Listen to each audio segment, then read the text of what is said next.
Since 1981, Detroit attorney Constance Cumbey has been investigating the controversial New Age movement. In the fall of 1982, she presented her findings in a 4-hour interview with Travis Ennekens, president of East West Video Productions. What you are about to see are excerpts of that program highlighting the major aspects of the New Age movement.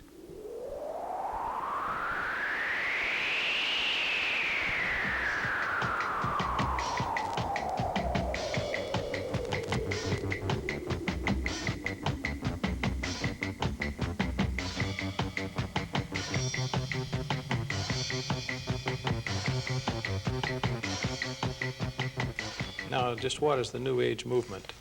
Well, the New Age movement is a network, and it operates on a network principle. In fact, sociologists have given it a tag called SPIN, or Segmented Polycentric Integrated Networks.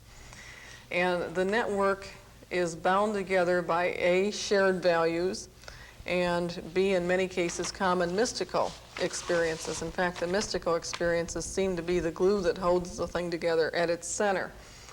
And the organizations included range literally from Amnesty International through zero population growth and about everything in between you can imagine. One directory alone, the New Age Media, New Consciousness directory, lists 10,000 plus organizations, New Age organizations within the United States and Canada alone, and that listing of the 10,000 does not include the branches which most of these organizations have in many cities. Mrs. Cumbey became concerned when she discovered anti-Christian sentiments in so-called Christian literature. I picked up a copy of the Aquarian Gospel of Jesus the Christ, and in fact I picked it up at the Methodist bookstore. They had lots of copies.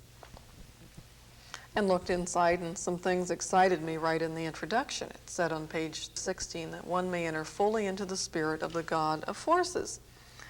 Well, Daniel 11:38, King James Version, said, "He shall honor in his estate the God of forces, a God whom his fathers knew not."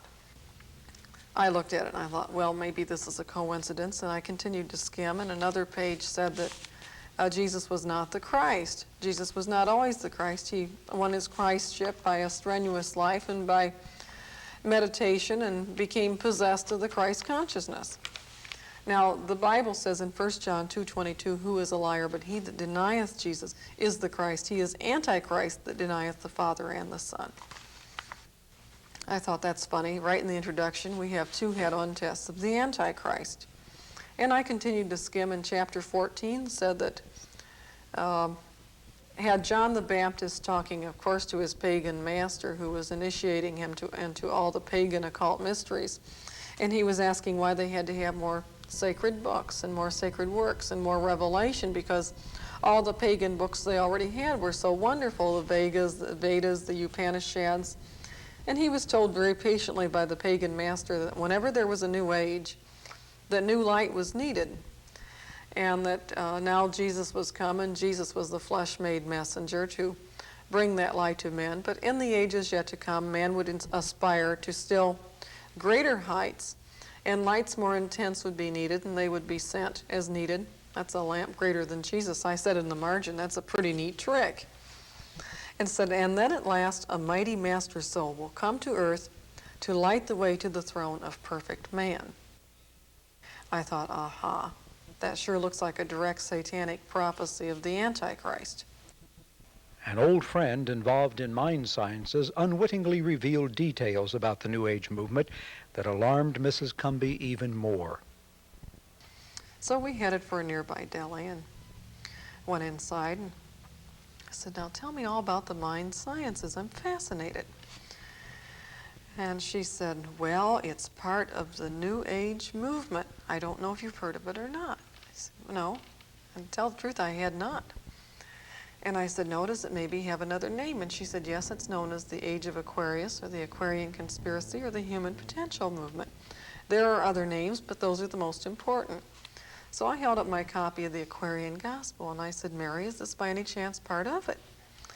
And she said, why, yes, it is. That's very perceptive of you. And then she relaxed discernibly. And I said, what do you do in the movement? She said, we communicate with code words and signals. I said, holistic.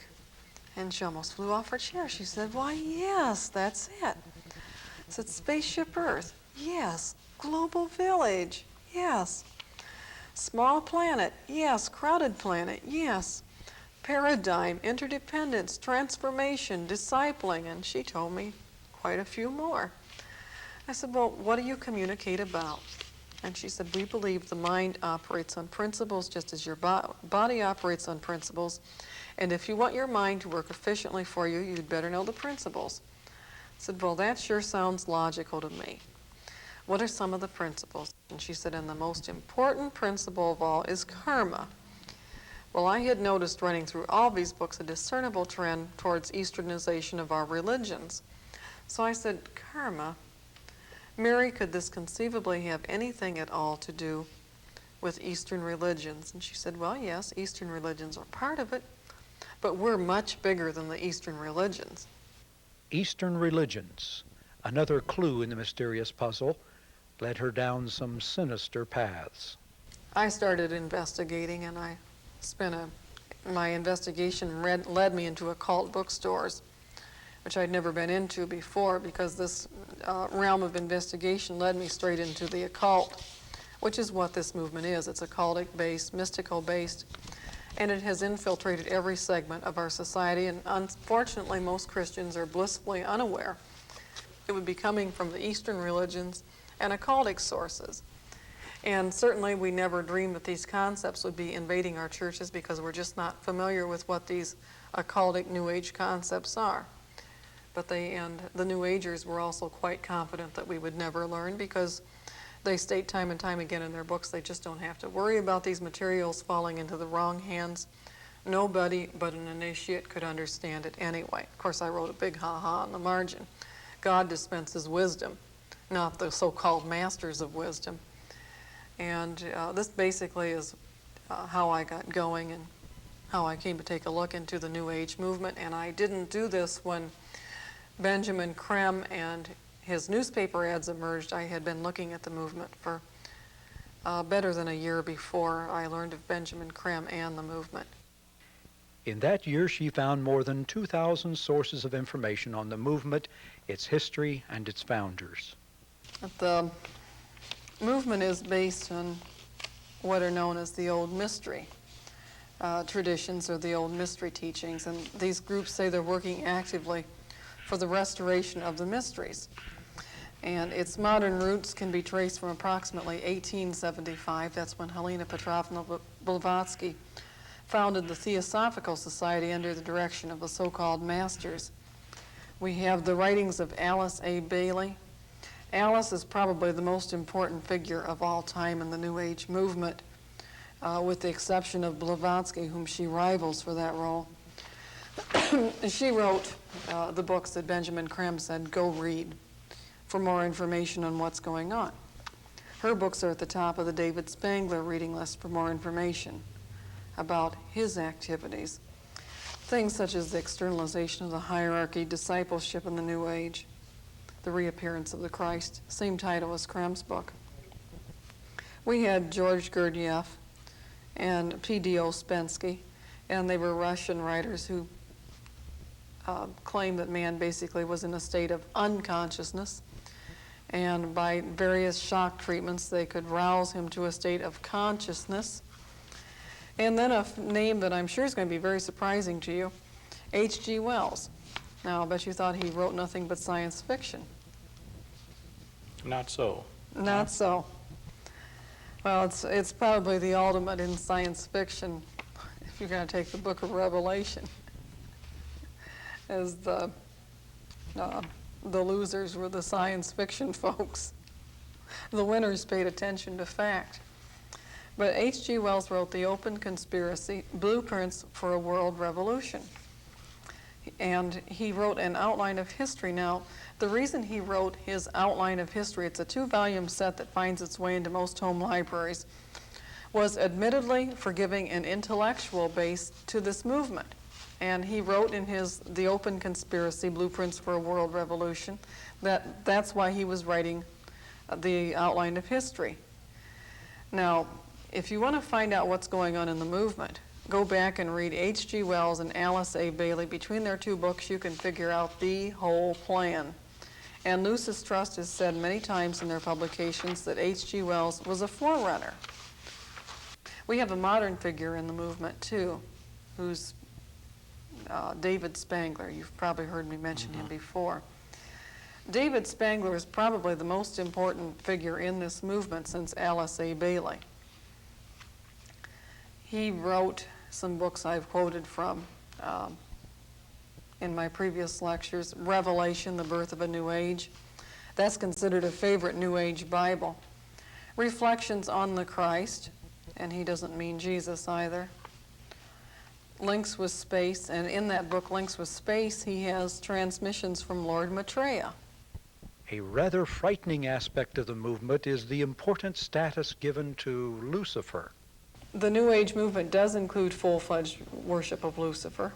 This is a very grave and sobering thing, and people should know about it, because some of these New Age people, particularly David Spangler, has managed to worm his way into quite a few churches to give sermons. He spoke in America's leading Episcopalian cathedral last October 1981, and probably lots of other places, but I happen to have a program for this particular event. His book is called Reflections on the Christ, and on pages 44 and 45, in the middle of a chapter entitled Lucifer, Christ, and God, he said that we must take a Luciferic initiation if we wish to enter that New Age alive. Alice Bailey, in the Externalization of the Hierarchy, on page 107, said Lucifer was the ruler of humanity. In a couple of the other Alice Bailey books also, she said some very positive and good things about Lucifer. And Lucis Trust magazine, Beacon magazine, said that Lucifer would play a very vital role in the New Age. Well, I guess that's probably the most honest thing they ever said. The Secret Doctrine by Helena Petrovna Blavatsky, on page 45, volume 2 of the Theosophy Company edition. She talks about Lucifer being the good entity. And in pages 237 and 238 and page 511 of the same set, she makes just about the same statement. In fact, if I recall right, I think she said that even Jesus was really just a person who had the Luciferic consciousness. Their philosophy of God and man is based on Eastern mysticism. They believe in a central spiritual being. They call this the Source, or the God of Force. And they say this is God transcendent, or the doctrine of God transcendent. That's God above all. As they say that God, when he created the universe, diffused himself into equal parts. Everything in the universe continued to be God, just equal parts of himself. And that takes you to, as the next step in their logic, a belief in God immanent. That's a God within. That means I'm God, you're God, the camera's God, everything's God. We're all God, we're all Christ. And then they believe, as a necessary part of that, in the divinity of man. And that's your lie of the serpent, number one. And then they believe in the law of rebirth. And that's also known as reincarnation. In their hierarchy of gods, Jesus is given lowly status. To them, he is only one of many Christs.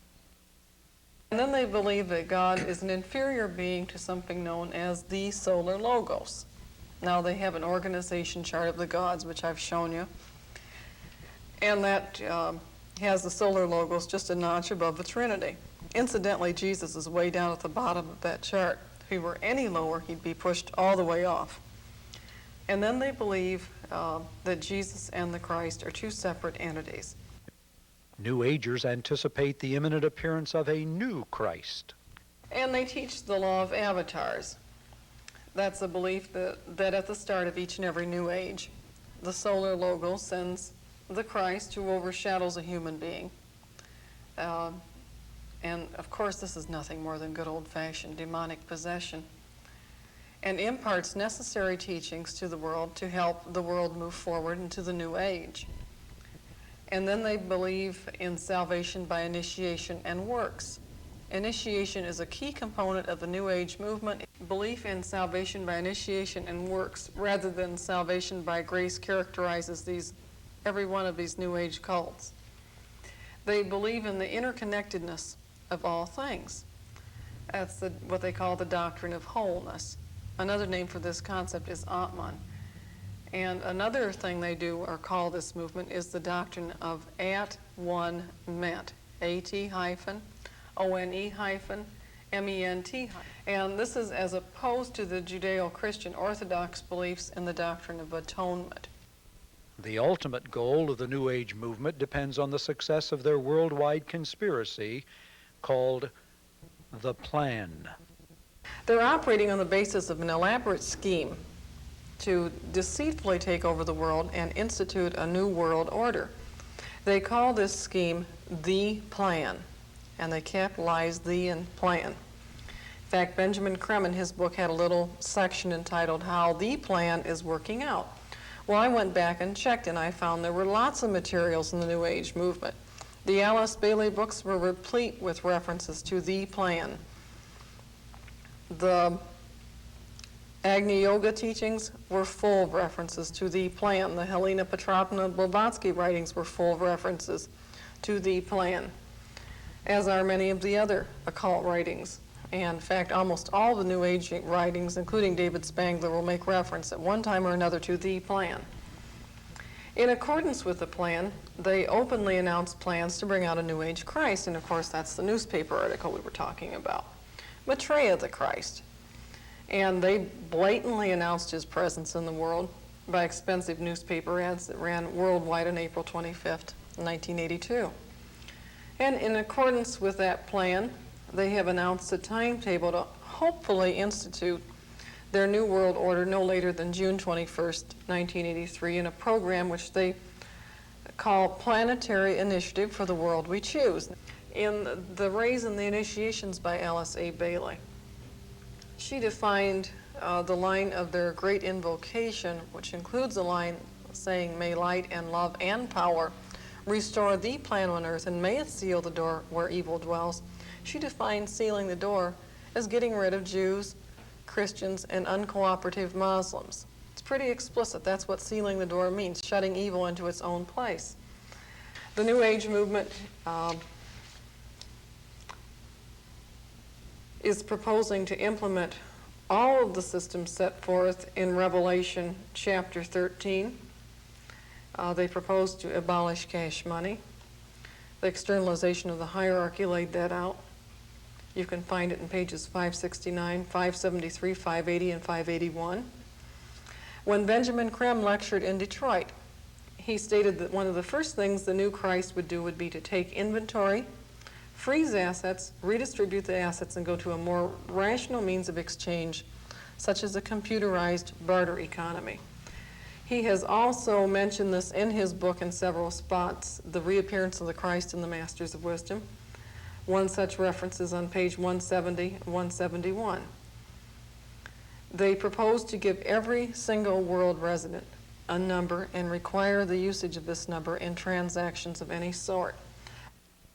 Deadly intent surrounds their plan. A compulsory New World religion would mean the elimination of anyone who would oppose it. Yes, that is a part of what they call the plan.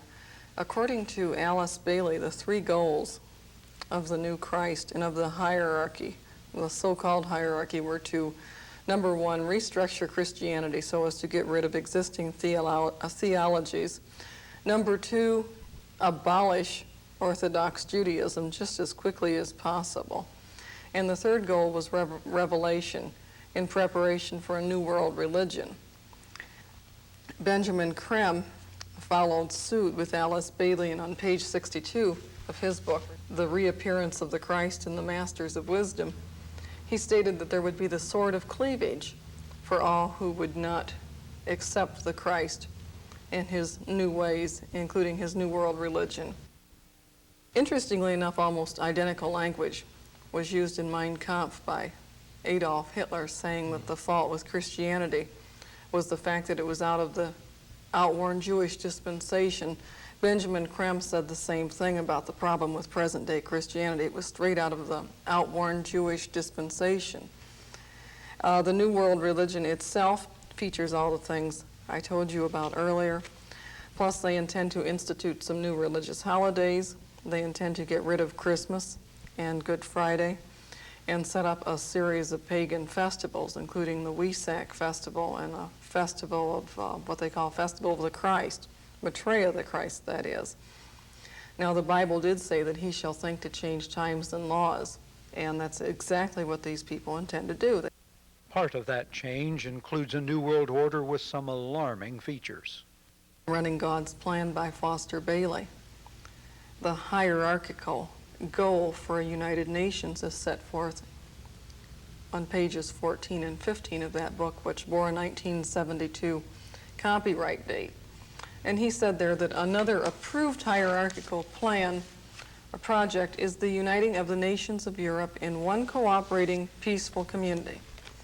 The plan is not for a new all-Europe government, nor for a common language, but for right national relations dedicated to the welfare of the people living in those countries, undistorted by national pride, ambitions, and prejudices, and not under the heel of leaders who crave power, nor cursed by the folly of attempted safety by means of military might. One attempt was to begin by uniting the peoples living in the Rhine River Valley, using that river as a binding factor. It was an attempt by a disciple, but did not work. Now another attempt is in full swing, namely the six-nation European Common Market. Well, you know, don't you, who tried to unify Europe using the Rhine River Valley as a binding factor. It was Adolfus Hitler. And the most frightening thing of all about this is that the system they propose to implement is absolutely identical in belief systems and cosmology to the Nazi system of Adolfus Hitler. I've included in my book a tabulation, and there's several pages of tabulations alone on just the points, the common points of reference between this movement and Nazism. I took this over to an old political science professor's house of mine several months ago before Benjamin Krem came to Detroit, and I took it in and I said, Wesley, tell me if I'm crazy or not. But this looks like Nazism to me, and he spent 6 hours poring over the materials and came back looking extremely ashen-faced and said, you're absolutely right, this is Nazism beyond any shadow of a doubt. I don't know how I or anybody else ever missed it. New Agers are often recognizable by the distinctive words and phrases they use among themselves. The people in the movement communicate with code words and signals, and very often the words have the opposite meaning of what they profess to mean. They use words such as holistic, transformation, spaceship Earth, discipling, discipleship, crowded planet, global village, interdependent or interdependence, at one-ment, manifestation or manifest. They're always manifesting this or that or the other thing. They don't pray for things, they manifest them. Initiate or initiation. In fact, the paper for Planetary Initiative for the World We Choose is called Initiator. And I shuddered when I looked at that because the transmissions from from Maitreya through Benjamin Krem say, I am the initiator of the little ones. And David Spangler said, we must all undergo a Luciferic initiation if we wish to enter that new age alive. And I just really could not believe their boldness in actually calling their official organ Initiator and putting an omega point around the world, saying it represented a point in evolution we all had to pass through. Well, omega has always meant the end. And it seemed like Satan was playing a gigantic joke on everybody, including his own people. Obviously, many of their code words are common terms. However, Mrs. Cumbey advises to watch for context and intent where these expressions are used frequently. Okay, the movement also has some symbols by which they identify themselves to each other. Not all these symbols are used simultaneously, but they are all in use by the New Age movement as of this moment. And they include the following: the rainbow. And the rainbow is probably their most important current logo. That's why I've called my book The Hidden Dangers of the Rainbow, and the series is called The Hidden Dangers of the Rainbow. This is known as the Antankarana, or the Rainbow Bridge. Now, the Antankarana was to be the bridge between the personality and the soul. And when they say soul, they mean oversoul. When they say personality, they mean you. So it's your bridge between the personality and the oversoul. But the oversoul is, guess who? Lucifer. The great collective consciousness, the great mind. And that's very interesting because the 24th chapter of the book of Isaiah gave some reasons why God was destroying the earth. Behold, the Lord maketh the earth empty and turneth it upside down and scattereth the inhabitants abroad. And one of the reasons was they have broken the everlasting covenant. Well, the rainbow was the mark of this everlasting covenant, according to Genesis, the 9th chapter. And what these people have done is taken God's rainbow to signify their relationship with Satan. And that is just about the biggest insult you could ever give God. They use the triangle. They use the centering symbol, and these have popped up all over the place, even on Christian books, and that is a series of progressively smaller circles within a larger circle leading to a dark and distant or a light and distant center. And when people look at it, it's supposed to remind them of their experiences in meditation. It's also something to look at to get to a hypnotic state. They use a cross with diagonals flung across it. It's supposed to be a blotting out of the cross. Sometimes you'll see an X across the cross, a small X. They use the circle. They use the circle with the point in the center, the circle divided into two, the circle divided into four. They use the swastika. Now, in case nobody believes me and wants to go look it up for themselves, you'll find it on page 161, 172 of Alice Bailey's book, Cosmic Fire, and also Esoteric Astrology. I talked to a Jewish young man who was involved in this movement, and I told him this movement was identical to Nazism, and he gravely pulled out a book by Bhagwan Sri Rajneesh, who's presently holed up over in Antelope, Oregon, not too far from here, and said, no, you're wrong, this can't be Nazism. And he handed me the book, and I read down where Bhagwan said that Hitler was a last-ditch attempt by the Ahsoka 9, a hierarchy of masters to save the world. And then he went on to say that Hitler used the swastika in a left-hand manner. And nobody else had ever used the swastika that way before. And the fellow handed back and said, you see? He said, you're wrong. You thought we were Nazis because we're using the swastika. But we're using the right-handed swastika, and Hitler used the left-handed swastika. Well, point in fact, Bhagwan told them an unabashed lie.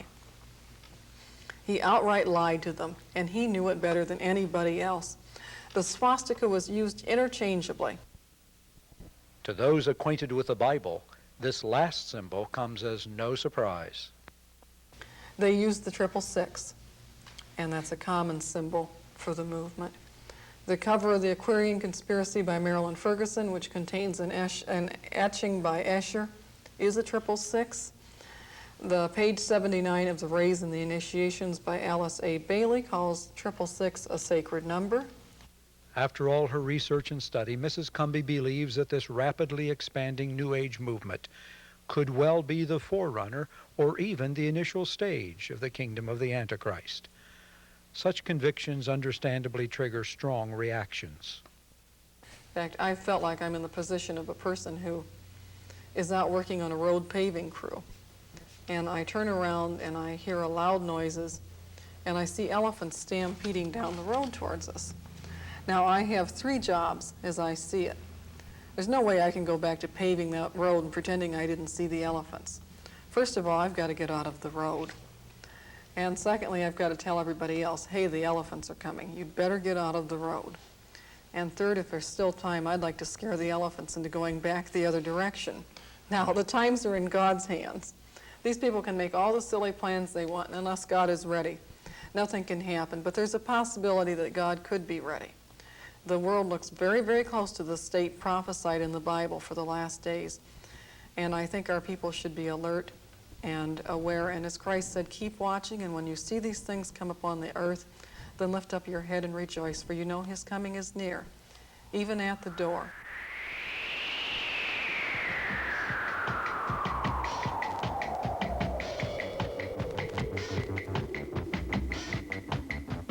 The series from which these excerpts are taken contains more documented information on the New Age movement. Programs 1 through 5 present the foundational evidence. In programs 6 and 7, Dr. Bill Ritchie, pastor of Crossroads Community Church of Vancouver, Washington, talks with Mrs. Cumbey about the impact of the New Age movement on the conservative evangelical church today.